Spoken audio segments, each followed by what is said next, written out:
Aku dijebak oleh suamiku sendiri, dan mertuaku ikut bersekongkol. Semua ini hanya karena satu hal.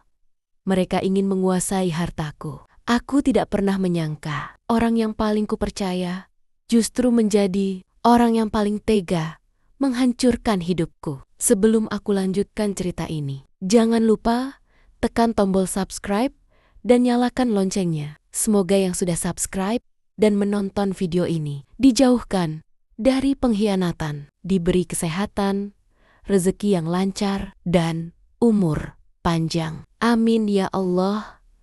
Amin ya Robbal Alamin. Namaku Raras. Aku lahir dan besar di Wonogiri, kota kecil yang tenang di antara perbukitan. Hidupku dulu sederhana, tapi penuh kebahagiaan. Aku tumbuh dengan ajaran bahwa keluarga adalah tempat pulang, seburuk apapun dunia di luar sana. Dan karena itulah, ketika aku menikah dengan Arman, aku yakin hidupku akan tenang. Arman tampak lembut, sopan, dan keluarganya juga terlihat sangat menghormati aku. Setelah menikah, kami tinggal di rumah peninggalan orang tuaku. Rumah besar yang menjadi satu-satunya harta berharga yang kumiliki. Aku ikhlas membiarkan Arman mengatur sebagian urusan rumah. Karena kupikir suamiku pasti tahu yang terbaik. Mertuaku, Bu Ratna, juga sering datang ke rumah. Awalnya, aku senang. Aku pikir beliau ingin membantu. Tapi entah kenapa,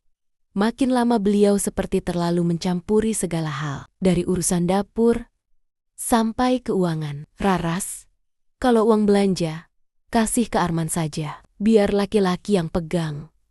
Katanya suatu sore, sambil tersenyum. Aku menurut, karena bagiku, menghormati mertua adalah kewajiban. Tapi sejak hari itu, ada yang berubah. Arman mulai sering beralasan kalau uangnya habis untuk urusan kerja. Padahal aku tahu, pekerjaannya tidak menuntut banyak pengeluaran. Beberapa kali aku melihatnya menerima telepon dan keluar rumah dengan wajah tegang. Setiap kali kutanya, jawabannya selalu sama. Urusan bisnis, kamu gak perlu tahu. Aku mencoba berpikir positif, tapi di dalam hati ada rasa aneh yang tidak bisa kujelaskan. Rumah yang dulu terasa hangat, perlahan terasa asing, seolah ada rahasia besar yang disembunyikan dariku. Aku sempat menceritakan kegelisahanku kepada sahabatku di Wonogiri. Ia hanya berkata, kalau sudah menikah, jangan terlalu nurut. Kadang,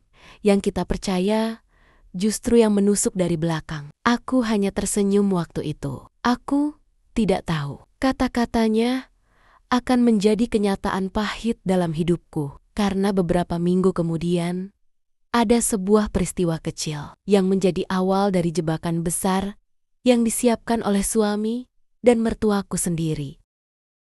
Setelah hari itu, suasana rumahku perlahan berubah. Arman, suamiku, yang dulu hangat dan banyak bercanda, kini sering pulang larut malam. Katanya ada urusan kerja. Tapi aku tahu, usaha kecilnya tidak sebesar itu, hingga harus pulang tengah malam setiap hari. Suatu malam, aku menunggunya di ruang tamu. Ketika akhirnya dia datang, aroma parfum asing menempel di bajunya. Kamu pakai parfum baru ya? Tanyaku pelan. Dia hanya menatap sekilas, lalu menjawab dingin. Gak usah banyak tanya, Raras. Aku capek. Jawaban itu menancap seperti duri di dadaku. Aku tidak ingin berdebat, tapi di dalam hati ada luka kecil yang mulai tumbuh. Keesokan harinya, mertuaku datang membawa beberapa berkas. Raras, ini surat-surat rumah, biar aman. Nanti nama Arman juga dicantumkan ya, biar kalau kamu sakit atau apa, gak ribet urusannya, katanya sambil tersenyum lembut. Aku sempat ragu. Rumah ini peninggalan orang tuaku. Tapi karena aku tidak ingin terlihat tidak sopan, akhirnya aku menandatangani beberapa kertas tanpa membaca semuanya. Saat itu, aku tidak tahu. Tanda tangan itulah yang kelak akan menghancurkan hidupku sendiri. Beberapa hari kemudian, Bu Ratna mulai sering membicarakan hal-hal aneh tentang bagaimana istri yang baik seharusnya tidak mengatur suami, tentang bagaimana perempuan seharusnya cukup di rumah dan tidak usah tahu urusan suami. Kata-katanya membuatku makin tidak tenang. Tapi di depan mereka, aku tetap diam. Aku tidak ingin memperkeruh suasana. Hingga suatu sore, Arman tiba-tiba mengajakku ke sebuah acara makan malam bersama teman bisnis. Katanya, aku harus tampil sopan dan ramah. Dia orang penting, katanya sambil menatapku dengan senyum yang sulit kuterjemahkan. Aku mengikuti saja, berusaha jadi istri yang baik. Tapi sejak malam itu, aku merasa ada sesuatu yang ganjil. Pandangan Arman berbeda, seperti sedang menyembunyikan sesuatu. Setelah makan malam itu, Arman semakin sering menyuruhku bertemu pria itu. Katanya, untuk urusan kerjasama proyek. Aku heran, mengapa aku yang harus sering berkomunikasi dengan pria itu? Bukan Arman sendiri, tapi karena aku percaya padanya, aku lakukan juga. Sampai suatu ketika, pria itu mengajakku bertemu di sebuah kafe. Saat aku duduk di sana, aku merasa ada seseorang memotret dari kejauhan. Aku sempat menoleh, tapi tak melihat siapapun. Dan sejak hari itu, hidupku tak pernah sama lagi. Karena foto-foto itulah yang akan digunakan suamiku untuk menjatuhkanku. Sejak malam itu, aku mulai merasa diawasi. Entah kenapa, setiap kali keluar rumah, ada saja tatapan orang yang membuatku tidak nyaman. Kadang dari penjaga toko, kadang dari seseorang di sudut jalan yang pura-pura sibuk dengan ponselnya. Awalnya aku berpikir, mungkin hanya perasaanku saja. Tapi ternyata, semua itu memang sudah direncanakan. Arman semakin jarang bicara denganku. Kalaupun berbicara, nadanya dingin, datar, dan sering menyalahkanku tanpa alasan. Kamu sekarang sibuk terus, ya? Ketemu teman pria di kafe segala. Istri, siapa sih yang kayak gitu? Katanya suatu malam dengan nada menuduh. Aku terkejut. Arman, itu kan pertemuan kerja. Kamu sendiri yang nyuruh aku datang. Dia hanya tertawa sinis. Alasan, semua perempuan kalau ketahuan salah pasti bilangnya kerja. Hatiku remuk. Aku ingin marah, tapi suaraku tercekat. Beberapa hari kemudian, mertua datang dengan wajah penuh emosi. Raras, kamu tega sekali mempermalukan keluarga kami, katanya. Lantang, aku bingung. Memalukan? Bagaimana, Bu? Bu Ratna melemparkan amplop di meja. Di dalamnya ada foto-foto aku bersama pria yang pernah diajak Arman untuk makan malam. Dari sudut pandang foto itu, terlihat seolah aku sedang bermesraan. Aku gemetar. Bu, ini nggak benar. Aku dijebak, tapi tak ada yang percaya. Arman malah menatapku dengan wajah jijik, seolah aku benar-benar bersalah. Kamu menghancurkan harga diriku, Raras, katanya dengan suara berat. Mulai malam ini, aku nggak mau lihat kamu di rumah ini lagi. Kata-kata itu seperti petir. Rumah yang dulu jadi tempat ternyaman, kini terasa seperti penjara. Aku mencoba menjelaskan, tapi semua percuma. Bu Ratna bahkan berkata, kamu sudah kami anggap anak, tapi ternyata kau menusuk dari belakang. Air mataku jatuh. Aku diusir dari rumahku sendiri, rumah peninggalan orang tuaku. Malam itu aku pergi hanya dengan membawa beberapa pakaian dan sebuah tas kecil. Aku duduk di teras rumah, menatap dinding yang dulu penuh kenangan. Hujan turun perlahan, seolah ikut menangis bersamaku. Tapi di tengah tangisku, aku bersumpah dalam hati, aku akan mencari tahu siapa yang sebenarnya bermain di balik semua ini. Dan jika benar mereka yang menjebakku, mereka akan merasakan apa yang kurasakan, bahkan lebih. Setelah aku diusir malam itu, aku menumpang di rumah teman lamaku di Wonogiri. Aku tidak membawa apapun, kecuali pakaian seadanya dan rasa sakit yang belum sempat kuterjemahkan. Malam-malam pertama terasa begitu panjang. Setiap kali aku memejamkan mata, bayangan wajah Arman dan mertuaku muncul bergantian dengan kata-kata yang terus terngiang di kepalaku. Kamu memalukan, kamu menghancurkan keluarga ini. Aku menangis tanpa suara, karena bahkan untuk berteriak pun rasanya sia-sia. Tapi semakin lama aku pikirkan, semakin tidak masuk akal semuanya. Bagaimana mungkin foto-foto itu bisa ada? Padahal aku hanya bertemu pria itu di tempat umum, di kafe yang ramai. Dari mana mereka bisa mendapatkannya? Aku mulai curiga, dan rasa curiga itu tumbuh menjadi tekad. Aku harus tahu siapa yang mengambil foto itu dan kenapa. Esoknya, aku memberanikan diri datang ke rumah Arman. Aku mengetuk pintu berkali-kali, tapi tidak ada yang membukakan. Saat aku menoleh, kulihat dari jendela, Arman dan Bu Ratna sedang duduk di ruang tamu. Seolah tidak melihatku, mereka pura-pura tidak ada di rumah. Hati kecilku runtuh, tapi aku tahu mereka sedang menyembunyikan sesuatu. Beberapa hari setelah itu, aku mendengar kabar dari tetangga. Rumahmu sekarang sudah atas nama Arman loh, katanya mau dijual. Dunia seolah berhenti berputar. Aku hampir tidak percaya dengan apa yang kudengar. Aku langsung menuju kantor kelurahan untuk memastikan.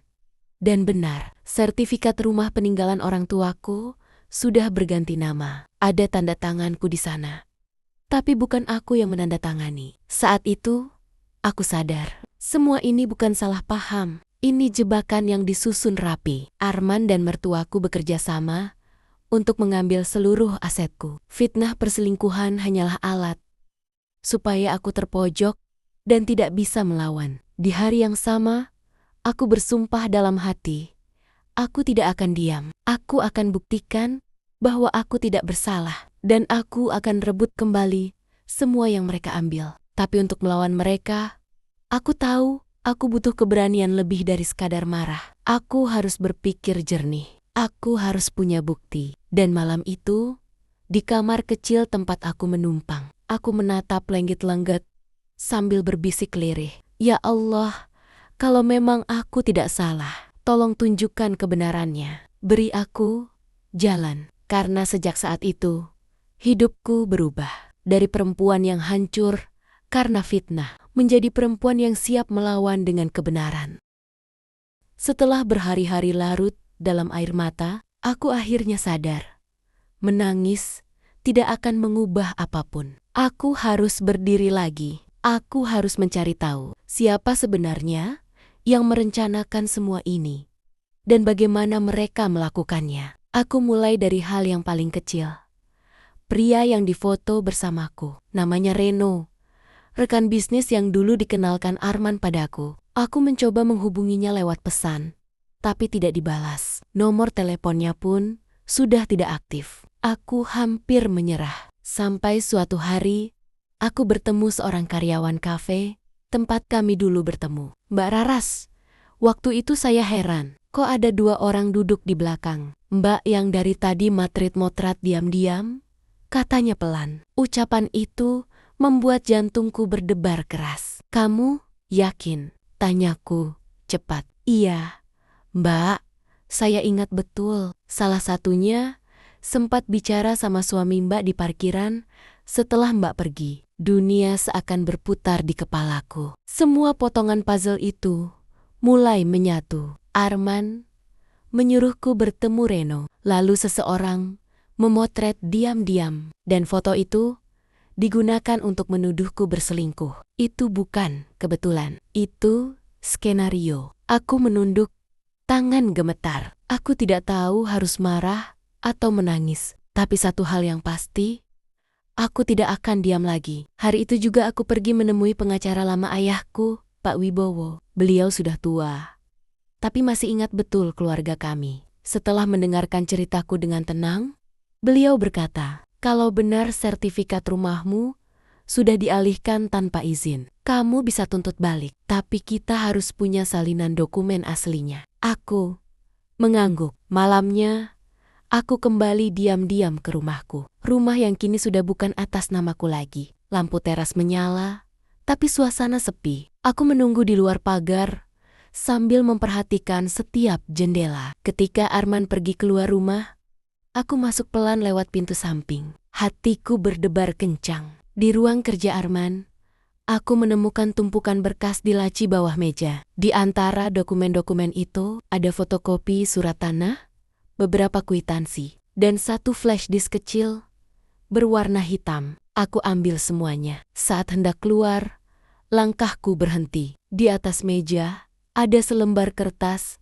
dengan tulisan tangan Arman. Semua harus selesai sebelum akhir bulan. Setelah itu, jual rumahnya. Bagi hasil dengan mama. Tanganku bergetar, mataku panas. Jadi, benar, semuanya adalah rencana mereka. Suamiku dan ibunya sendiri. Malam itu, aku pulang dengan dada sesak, tapi di tengah tangis.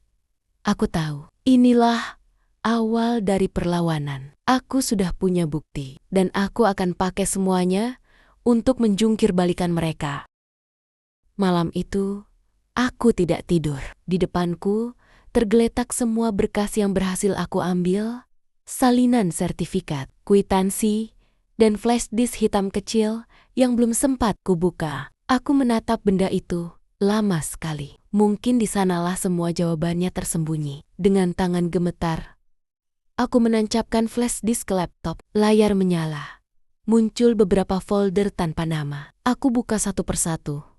Dan di dalamnya ada rekaman video. Di video itu terlihat jelas Arman dan Bu Ratna sedang berbicara dengan seseorang. Kamu pastikan fotonya jelas. Ya, suara Arman terdengar tegas. Kalau sudah beres, kirim ke aku. Biar nanti aku kasih ke wartawan kalau perlu. Tubuhku kaku. Itu suara suamiku. Dan di sebelahnya, mertuaku duduk dengan wajah puas, berkata pelan, biar dia malu dulu. Kalau sudah keluar dari rumah, baru kita urus surat tanahnya. Aku menutup mulut, menahan isak. Semua yang kulalui selama ini bukan salah paham, tapi kejahatan yang disusun rapi oleh dua orang yang paling kupercaya. Aku tidak langsung melapor. Aku tahu, untuk menjatuhkan mereka, aku butuh waktu dan bukti kuat lainnya. Aku menghubungi Pak Wibowo, pengacara keluargaku. Setelah melihat isi flash disk itu, beliau hanya berkata pelan, jangan gegabah, kita tunggu waktu yang tepat. Kumpulkan saksi, rekam percakapan, dan jangan tunjukkan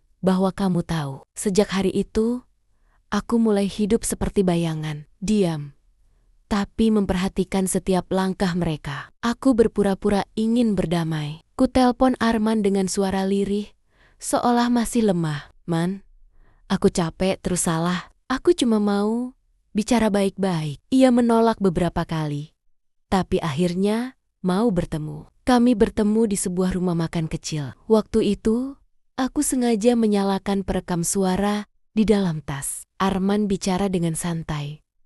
Tanpa sadar mulutnya membongkar segalanya. Sebenarnya aku juga kasihan sama kamu, Ras.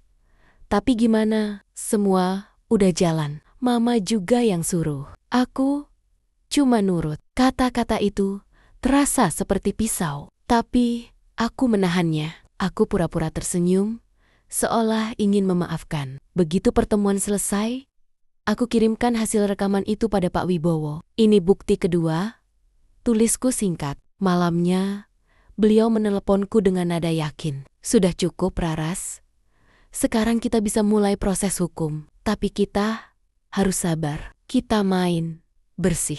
Aku menatap keluar jendela. Hujan turun pelan. Dulu, hujan selalu membuatku sedih. Tapi malam itu, untuk pertama kalinya, aku merasa hujan membawa keberanian. Karena aku tahu, saat matahari terbit nanti, mereka tidak akan pernah menyangka bahwa perempuan yang mereka injak akan berdiri di depan mereka dengan bukti di tangan.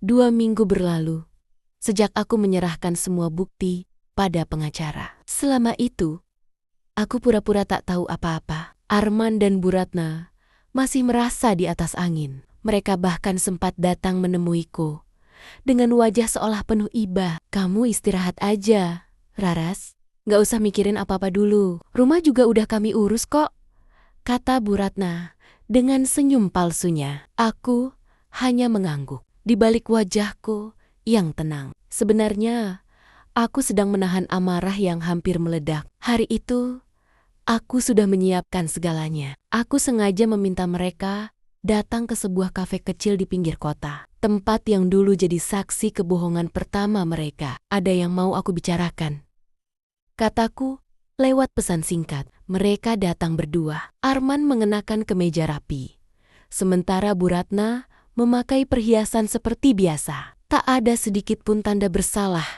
di wajah mereka. Aku duduk di meja paling ujung. Begitu mereka tiba, aku langsung menatap tajam ke arah Arman. Kamu tahu nggak? Rasanya dihianati oleh orang yang paling dipercaya. Suaraku pelan, tapi tegas. Arman mengernyit. Raras, jangan mulai lagi. Ya, kita kan udah sepakat. Sepakat apa? Potongku cepat. Sepakat untuk menjebakku? Suasana langsung hening. Aku keluarkan ponselku, lalu menekan tombol play. Dari speaker kecil, terdengar suara Arman sendiri, ucapan dari rekaman yang kubuat diam-diam. Sebenarnya aku juga kasihan sama kamu, Ras. Tapi gimana? Semua udah jalan. Mama juga yang suruh. Aku cuma nurut. Wajah Arman langsung pucat. Bu Ratna tersentak, menatapku tak percaya. Kamu dapat dari mana itu? Suaranya gemetar. Aku tersenyum tipis. Dari tempat yang sama saat kalian merencanakan semuanya. Kalian pikir aku bodoh? Arman bangkit, berusaha mengambil ponselku. Tapi aku mundur selangkah. Jangan coba-coba, Man.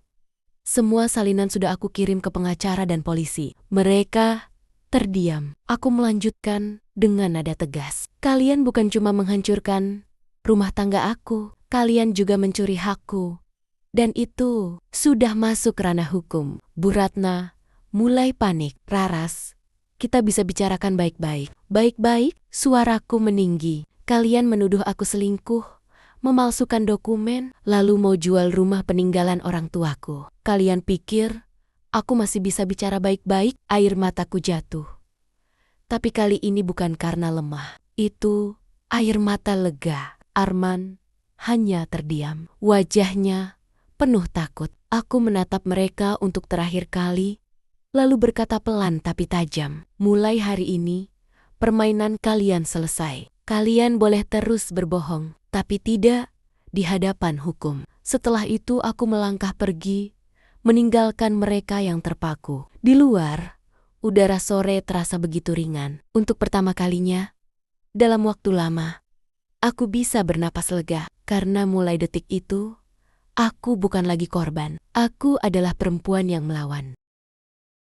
2 minggu setelah pertemuan itu, pagi-pagi rumah kontrakanku digedor keras. 2 orang polisi datang dengan surat pemanggilan. Kami mendapat laporan dari pengacara Ibu Raras. Mohon, Ibu ikut kami untuk memberikan keterangan, kata salah satunya. Sopan. Aku mengangguk pelan. Hari itu, langkahku terasa ringan. Bukan karena aku bahagia, tapi karena aku tahu kebenaran akhirnya mulai bergerak. Prosesnya tidak mudah. Arman dan Bu Ratna mencoba mengelak, bahkan menyewa pengacara mahal untuk membalikan tuduhan. Tapi bukti-bukti terlalu kuat. Ada rekaman video dari flash disk, rekaman suara pertemuan di kafe, serta dokumen yang mereka ubah tanpa izin. Saat sidang pertama, aku datang dengan pakaian sederhana, wajahku tanpa riasan, tapi hatiku tegak. Arman menatapku dari kejauhan, pandangannya kosong. Bukan karena benci, tapi karena takut. Kamu puas, Raras, katanya saat aku melewati kursinya. Aku berhenti sebentar, lalu menjawab lirih. Aku tidak mencari kepuasan, Man. Aku cuma ingin keadilan. Di ruang sidang, semua bukti diputar. Saat rekaman suara itu terdengar, Bu Ratna menunduk dalam-dalam. Air matanya jatuh. Entah karena menyesal atau takut. Hakim menatap mereka lama, lalu mengetuk palu. Dengan ini, terdakwa dinyatakan bersalah atas pemalsuan dokumen dan pencemaran nama baik. Dijatuhi hukuman sesuai pasal yang berlaku. Suara palu itu menggema, seperti menutup semua luka masa lalu. Aku menunduk, menarik napas panjang, bukan karena senang melihat mereka terpuruk, tapi karena akhirnya aku bisa tidur tenang tanpa dihantui rasa tidak adil. Setelah sidang usai, aku keluar dari gedung pengadilan. Langit sore cerah, angin berhembus lembut. Di tanganku ada amplop kecil berisi sertifikat rumahku yang kini resmi kembali atas namaku. Aku menatapnya lama, lalu tersenyum tipis. Rumah ini bukan sekadar bangunan. Ini simbol dari harga diriku yang pernah kalian injak. Malamnya, aku pulang ke rumah itu sendirian. Ruangan kosong, tapi tenang. Aku berjalan ke ruang tengah, duduk di lantai, lalu berdoa lirih. Tuhan, aku tidak minta mereka hancur. Aku hanya minta Engkau cukupkan mereka dengan penyesalan. Dalam keheningan itu, aku merasa seolah semua beban yang kupikul selama ini akhirnya terlepas. Bukan karena balas dendam, tapi karena keberanian untuk berdiri. Di luar jendela, bulan menggantung sempurna di langit. Dan malam itu, aku tahu, kadang keadilan memang datang terlambat, tapi ia tak pernah salah alamat. Setahun sudah berlalu sejak hari itu. Rumahku kini kembali hidup, bukan karena kemewahan, tapi karena ketenangan yang tak pernah kutemukan sebelumnya. Di halaman belakang, bunga melati yang dulu kutanam bersama Arman kembali bermekaran. Setiap kali mencium harumnya, aku tak lagi ingat pengkhianatan itu. Aku hanya ingat bahwa sesuatu yang hancur bisa tumbuh lagi kalau dirawat dengan ikhlas. Aku masih sering mendapat kabar tentang mereka. Arman katanya pindah keluar kota setelah keluar dari tahanan. Sementara Bu Ratna tinggal bersama saudara jauh, kesehatannya mulai menurun. Tapi aku tidak membalas apapun. Tidak dengan kebencian, tidak pula dengan dendam. Karena aku sudah belajar satu hal penting dari semua ini. Bahwa membalas tidak harus dengan menghancurkan. Kadang, cukup dengan membuktikan bahwa kita bisa bahagia tanpa mereka. Sekarang aku membuka usaha kecil di rumah. Menjual hasil kebunku dan membuat pelatihan bagi perempuan yang pernah mengalami kekerasan dan penipuan seperti aku. Banyak dari mereka datang dengan mata yang penuh takut, tapi pulang dengan senyum. Dan setiap kali aku melihat senyum mereka, aku tahu luka yang dulu hampir membunuhku ternyata berubah jadi kekuatan yang menyembuhkan orang lain. Kadang malam-malam aku duduk di beranda, menatap langit Wonogiri yang hening. Suara jangkrik, aroma tanah basah, semua terasa akrab. Aku tersenyum, lalu berbisik pelan. Terima kasih Tuan, karena dari pengkhianatan, aku belajar tentang keteguhan. Dari air mata, aku belajar tentang makna bahagia. Lalu aku menatap kamera, berkata dengan tulus, untuk siapapun yang sedang merasa dikhianati, jangan biarkan mereka mematikan cahaya dalam dirimu. Kadang kamu harus jatuh dulu, agar tahu seberapa kuat kamu bisa berdiri. Aku menunduk, tersenyum kecil. Dan bagi yang sudah subscribe, semoga Tuhan beri kesehatan, umur panjang, dan hati yang kuat dalam menghadapi setiap ujian hidup. Angin malam berhembus lembut. Aku menatap langit sekali lagi sebelum menutup pintu rumah. Karena malam itu, aku tahu akhir dari cerita bukan tentang kehilangan, tapi tentang menemukan dirimu yang sebenarnya.